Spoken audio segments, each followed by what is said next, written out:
everybody. I'm Will. And I'm Kristen. This is So I'm Watching Sirens, Season 1, Episode 5. Siren song. I think this is it. I think it's a one and done. Yeah, I mean... couldn't imagine, wouldn't want.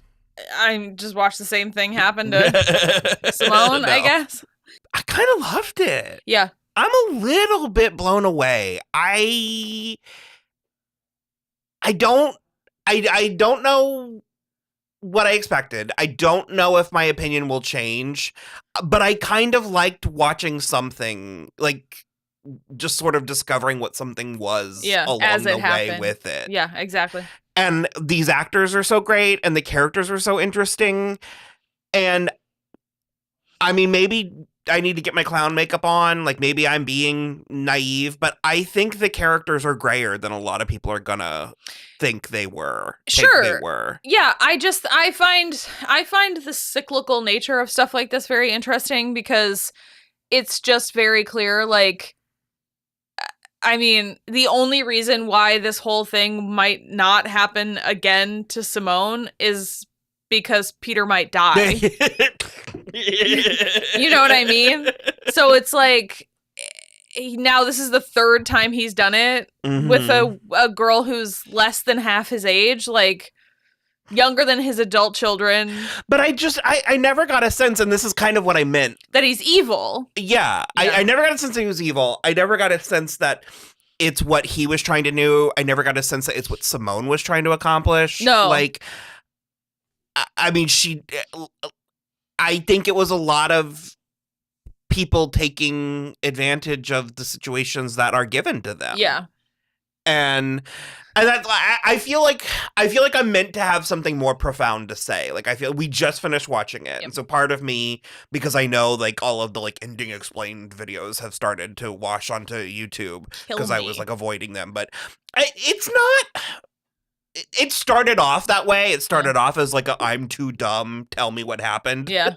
But it's like it's shorthand for how do I unpack what just happened. I know, and I think it's the death of media literacy. Like, it does, because it's what we're doing. Because, well, I think we're doing our own commentary, and you'll know that none of our stuff ever says ending explained because it infuriates me. And I think so that's the thing, is like, if somebody comes here and listens to it, this is our opinion of what happened. But like, you can believe that Peter is an evil man and he's doing this on purpose and this was his plan all along. You're welcome to believe that. It's not what I think. I think for me, those types of videos are like a jumping off point. It's like...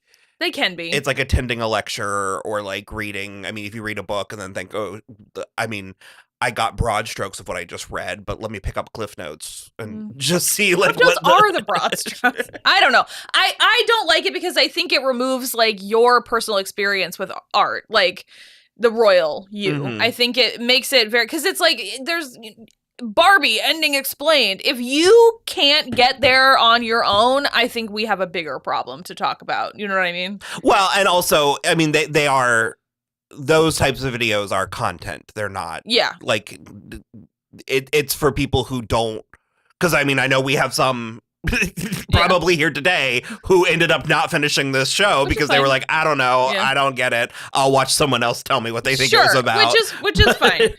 I just, that's the thing for me. This is like a weird tangent that we don't need to talk about, but I think it's part of it. I'm very intrigued by the shades of gray that we ended up getting from this.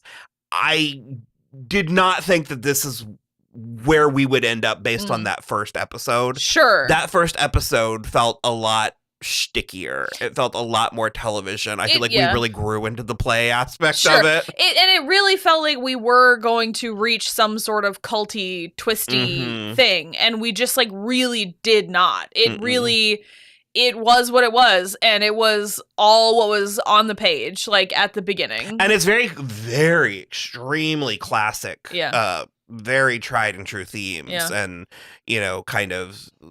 There's always someone younger and hungrier going down the stairs. Very Sins Rebecca. of the Father, Eve. Like it's, and I mean, I don't hate it, especially if you're going to do a good job with it.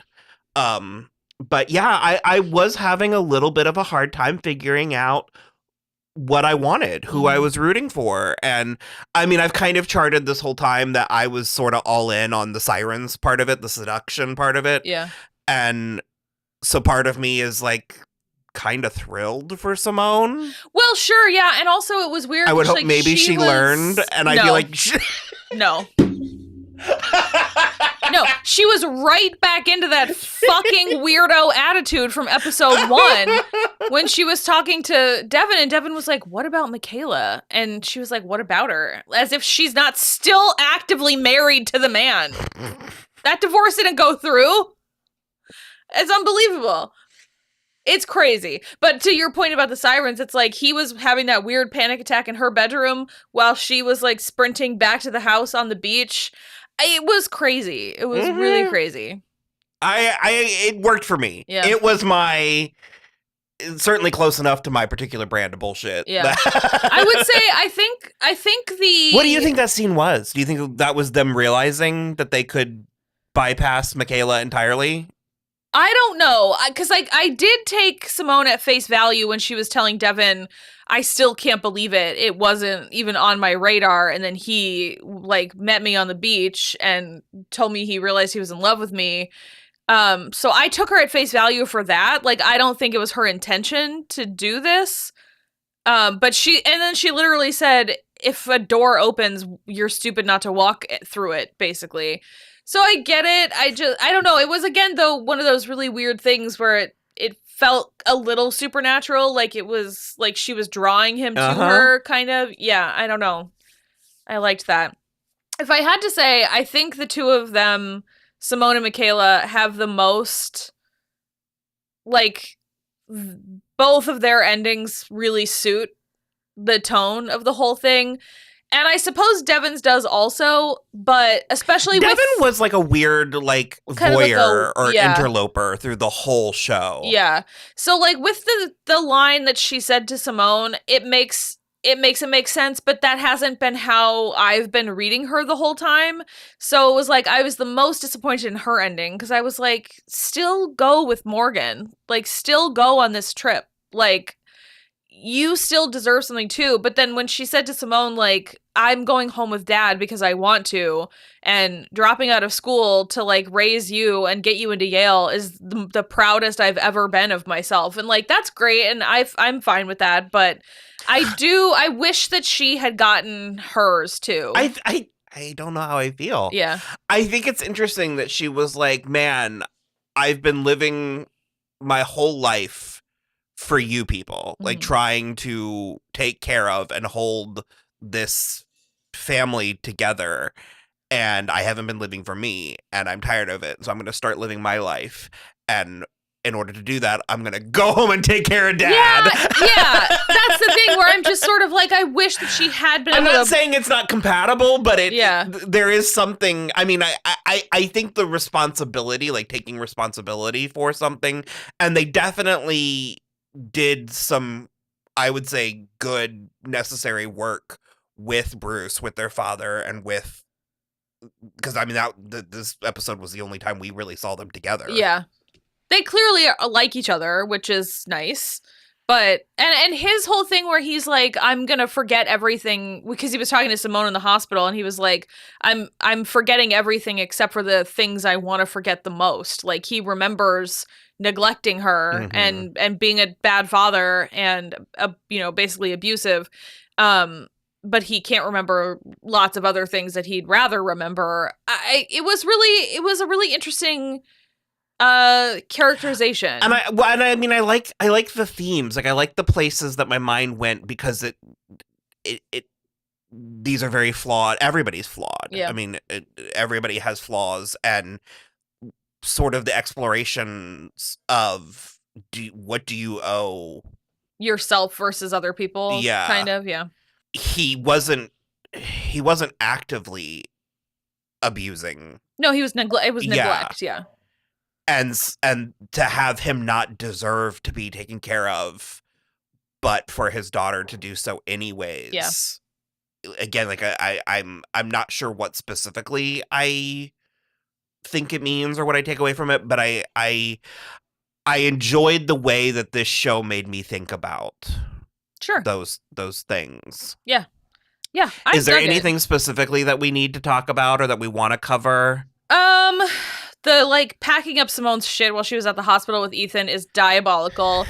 Also, making her sign an NDA and having the her like cause of firing be that she stole from Kiki is crazy. One thing that I have the hardest time with being on Simone's side or siding with her or like being happy for her is the fact that the staff hated her so much. So much. And now she's their mistress. Like, really sketchy. Jose seems to be leading. Are we all running away from our problems in different ways? Yeah. Well, I wonder if the hope and just because we were the victim at one point in one way doesn't mean that... I wonder if the hope is that she'll get an assistant and then they'll just hate the assistant even though the orders are coming from her. I don't know. Because that seems to be what it was. Jose was a fascinating character. Jose was so cool. What did I say his name was? Felix Solis? Yeah. He was really good. I liked him a lot. I remember seeing a picture from the premiere and it was like the three women and then it was Glenn and Josh Segarra and him. And I was sort of like, who's this man? Yeah. And I think it's interesting how much I kept waiting for a big reveal, or I kept waiting for like a big moment. And I mean, we got a couple, but I do think it's interesting how like for instance, Jose, he ended up not having this huge pivotal moment, and yet he's going to be a takeaway kind of from the show. I think I wish I had something very clear or very profound or very sage to say. And at the moment, I'm still really bathing in it. It's just really like, it was good. It was like a lot. Pensive. Yeah, and that's like kind of what I like about plays specifically is that they are, because it's all mostly dialogue, you are able to like really get into like the meat of characters, especially when you've got such good actors behind it. And I liked the low stakes of this. I like it not being, I'm so tired of being told how excited I am about everything, about specific things. And it's like, we're in this like Marvel fatigue. We're in the superhero fatigue. Yeah. We're staring down the barrel of Superman and the Fantastic Four. But it's just like the five richest people in the world own everything, and they're running out of ways to convince us how much we need what they have so that we can get more money from them. And I'm sick of it. I'm just, so it's like the fact that... To be fair, we watched this on... No, I know. I know that Netflix platform. is still part of the problem, but I think the smallness of it, or I think the nicheness of it, or the fact that it's like the 5 episodes, it's based on a play. It's more along the lines of what we were talking about, where we're like, there's a difference between art and content, and it's like, make good art and let it speak for itself. Yeah. And it's not for everyone. I bet you there's a lot of people that are going to have watched this and been like, that was stupid. I didn't get it. Yeah. And I think that's fine. Yeah, for sure. I think that that's totally valid. But there was a low stakes aspect of it, and the 5 episodes of it, and the fact that it feels complete, even though it's so not. It's like open-ended. The fact that I would almost find, a continuation announcement to be offensive. Well, in that way, it's like Big Little Lies, where they announced season 2, and I was like, gross, why? The problem with season 2 of Big Little Lies is it's so clearly a setup for a middle 3, chapter that we're not gonna get. Because we are Jean-Marc Vallée incapable of getting. Mm-hmm. So it's like, oh, you just like fucked it up like 3 ways over. Yeah. But and also this is just such a stepping stone for all parties involved. Oh my God. And totally. it's such a thing where we're like, just do good work. Yeah. And I love because like Millie and Megan are on their way up. Yeah. And this can just be a weird little nugget on their IMDb that people, hopefully, if the powers that be allow us to continue to have access to it, can find. Or even someone like Julianne Moore, like it's.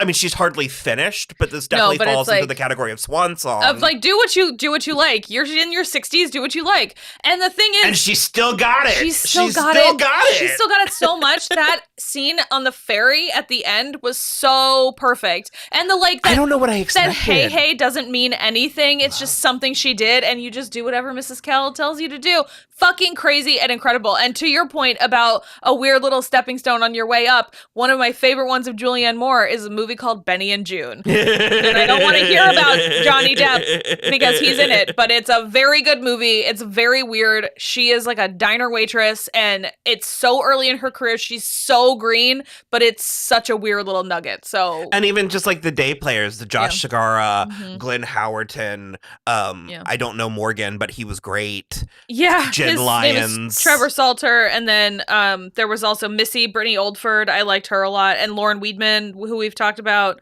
and then the like Lisa Astrid, Chloe. Yeah, really. Because I'm very much like, I don't want a continuation of this, but I want more things. Like I want to see what these people do next. Yeah. And I don't know. I think I liked it. Yeah. I think I liked it a lot. Yeah. Especially considering how much we were floundering at the very beginning. We were fighting for our lives, trying to pinpoint what it was. It really paid off to me in kind of a really beautiful way. And yeah, I would love to watch this with someone. Sure. Like in 2 years or so. Yeah. To be like, yo, you know what's weird? You know what was weird and good? Yeah. That show Sirens on Netflix. And I think the fact that it is finite. Yeah. Because I mean, fingers crossed. No, but it's over. Even if they were to keep going, which I don't think they are, but it's like you don't need that. Yeah. And the fact that it's like I didn't watch The Wheel of Time. We started season 1 and we didn't care for it, and so we didn't cover it. But they just canceled it, and I was going through reading comments, and people were like, "Why? Why did you let it finally get good? Apparently, why did you even start? Like, there's no reality. There's no reality that they were going to adapt 17 books 18, yeah." From everything that I've heard about that. So it's like, why? What are we doing? Yeah. Why would you even try? Yeah. The state of television and the state of... it's Amazon. Jeff Bezos is a billionaire. He easily could have immediately from the start greenlit 16 seasons. But also, do you think Rosamund Pike is going to stick around Condense it into 10. There's just so many things you could do. But it's like, I'm bored. I'm just so bored, and this is turning into a whole other thing. Other thing. We can have it live soon, and I was wondering if that's what I wanted, because we were talking about doing. I really wanted to talk about season 1 of The Gilded Age, because I watched it, and so I wanted to talk about it, and I felt like, well, if we need to, now's the time, because I'm just gonna start watching season 2, and then I'm gonna miss this brief window. Yeah. Well, we can do it tomorrow. Okay. Before The Last of Us. Okay. That's fine with me. I don't know. Like I said, very strange. Not at all about mermaids. And we also did not get Devin back in that Marquesa dress. No, that's funny too. Yeah. Just in the try-on. But all in all, I had a good time. Yeah, me too. If for nothing else, just the performances. Mm-hmm. So good. I did want to say, liked that there was apparently Peter and Jose had like a procedure for switching wives over. Like, incredible. But yeah, just mostly I really liked it. It was good. And Ethan's alive, which I'm not sure if we actually said that. No. He's alive, yeah. So I don't know what to because you were like, you're like, God, this is gonna be weird now, and I'm like, they're rich. Yeah. No, it's not. Yeah. I was they're having the gala? What are they gonna suddenly not just... You go where the money is, if I know one thing. Absolutely. They're gonna have standards, backbones. I don't know. Yikes. So, okay. Hopefully you got something from that. I have no idea. So we're very tired. We'll see you later. Bye.